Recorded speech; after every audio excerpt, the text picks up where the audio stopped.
Hi again, everyone, and welcome into Cincinnati Bengals Talk. I'm James Rapine of allbengals.com here at Raymond James Stadium, where the Bengals, well, they got off to an awful start, a treacherous start, just an awful bad start where Joe Burrow threw an interception on the first possession. They went 3 and out on 3 straight possessions following it. The defense couldn't stop Tom Brady and the Buccaneers offense. They couldn't get any pressure, and you looked up, and with less than 2 minutes to go in the first half, they were down 17-0. But that's when things changed. The Bengals were able to drive downfield, get a field goal as time expired. Evan Money Mac McPherson, boom, booted it 17-3. And a quarter later, the Bengals had the lead, and they never let it up.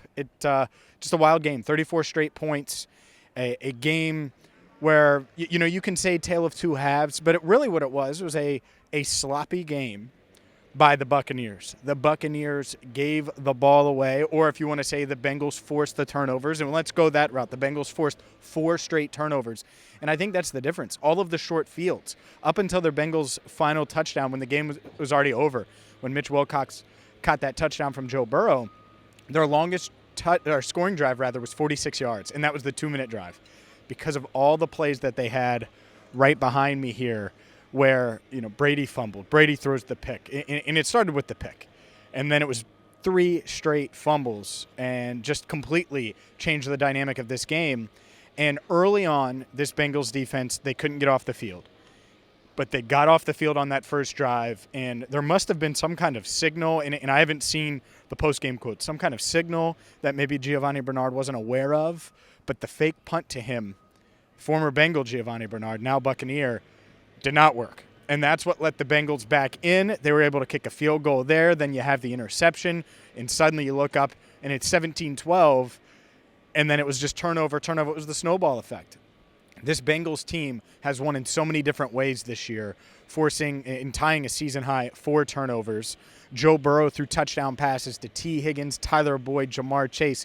Guess what? For the first time ever in the same game, 4 touchdowns on the day. It was great, 200 yards.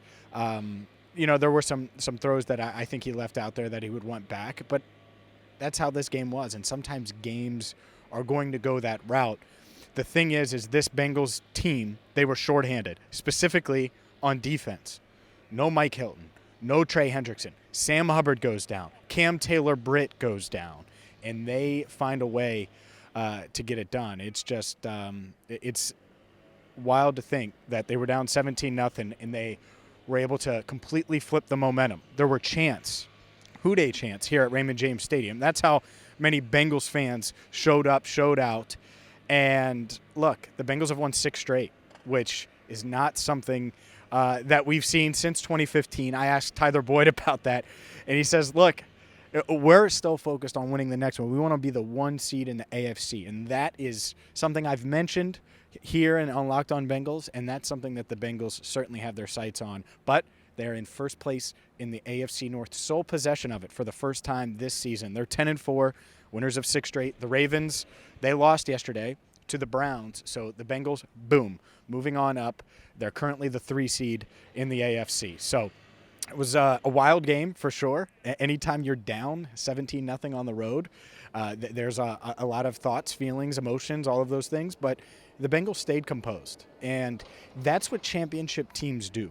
And right now this team is trying to win a second straight AFC North championship, and they want to make another run at, of course, the Super Bowl and the AFC title. And when you're on the road, and I got to be honest with you, the vibe here, as the lights slowly turn off, we'll see if they turn them off on me. That would be fun. The vibe here at Raymond James Stadium was kind of blah to start the game when it came to all of the Bucs fans. And they got off to that start, and it really got the crowd into it. And that's tough. It's the snowball effect. It's tough to flip momentum, and the Bengals were able to do that. Special teams, defense, and then offense punching it in as well. It was a complete team win.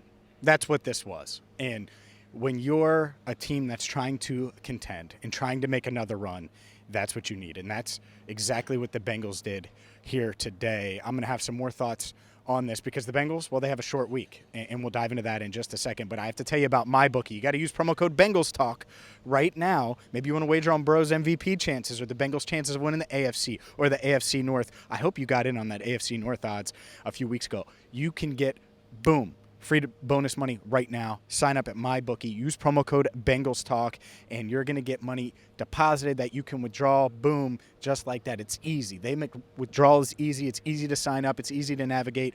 I've used them. You should too. Again, go to MyBookie. Use promo code BengalsTalk.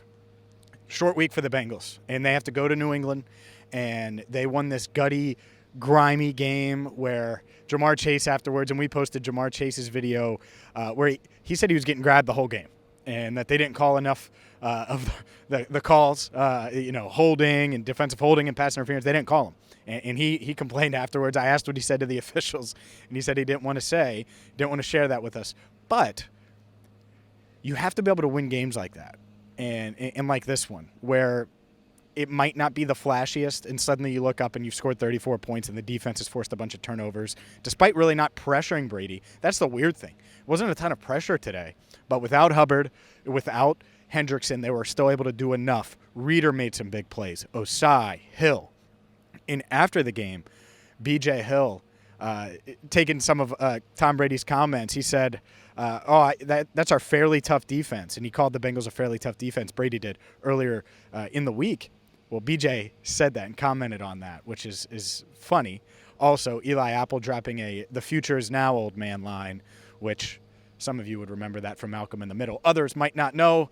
It is a popular GIF as well on social media. Point is, this team was fired up to get after Tom Brady. This defense did it despite being shorthanded, and they won in really a different way than we've seen this season. And that's what it's probably going to take next week and the week after and the week after. 3 games to go. The Bengals 10-4, about where everybody expected them. They might not have gotten there as early as we thought this season, but just like that, the Bengals are rolling, winning 6 straight. Winners of 6 straight games. It's wild. Wild, wild, wild. Make sure you go to MyBookie, use promo code BengalsTalk. Make sure you hit that subscribe button, ring the bell, check out allbengals.com. There is a ton there. And of course, watch all the other videos from Jamar Chase to Tyler Boyd, Zach Taylor, Joe Burrow, right here on CBT. So, for Andrew Fox Miller, our channel coordinator, I'm James Rapine, signing off for now on CBT, Cincinnati Bengals Talk.